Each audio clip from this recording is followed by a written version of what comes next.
Aspect Oriented Architecture or AOA. So let's first understand this key term, cross-cutting concerns.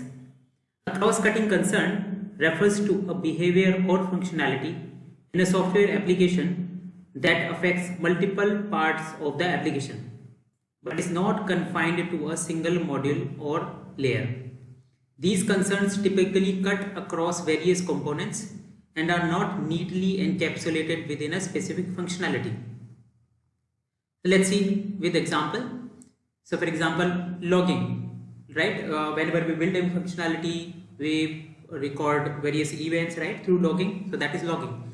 Recording information about application behavior, errors, performance metrics is needed in many places throughout the code, but it does not belong to any specific business logic. So logging is one of them.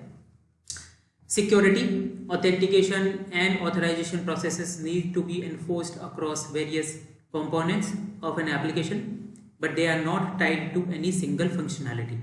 Error handling, managing exceptions and error reporting often needs to happen in multiple areas, yet it does not relate directly to the core functionality of those areas. Transaction management, in applications that interact with the databases, ensuring that a series of operations are completed successfully is crucial, but it spans multiple services or methods. Then performance monitoring, tracking the performance of different parts of an application can apply broadly on and needs to be implemented in various components. So these are the examples of cross-cutting concerns. Now let's come back.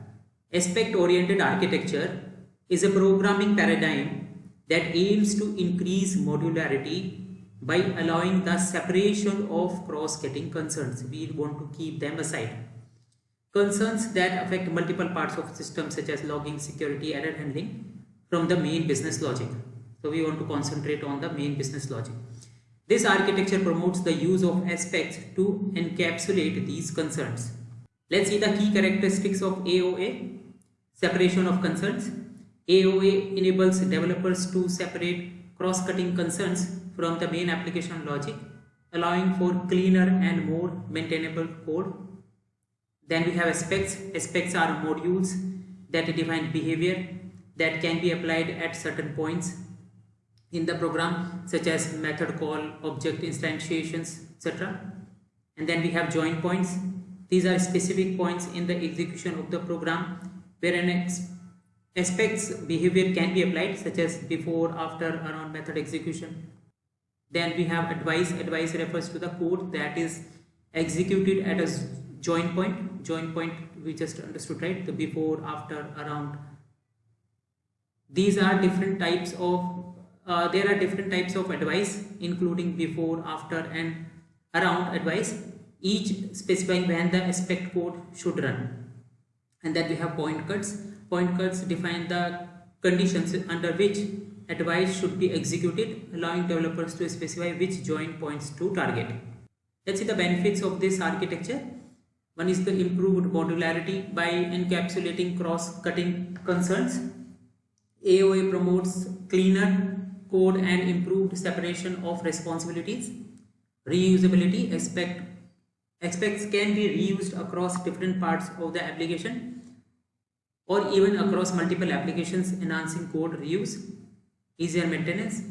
Changes to cross-cutting concerns can be made to one place, reducing the risk of introducing bugs when modifying related code scattered throughout the application. And of course the enhanced readability, because the main business logic remains uncluttered, making the code base easier to read and understand. Let's see the use cases. Logging and monitoring, implementing logging across various modules without scattering logging code throughout the business logic. Security, applying security checks across multiple methods and components without duplicating code. Transaction management, managing transactions in a consistent manner across various services and operations. And error handling, centralized error handling mechanism to improve maintainability.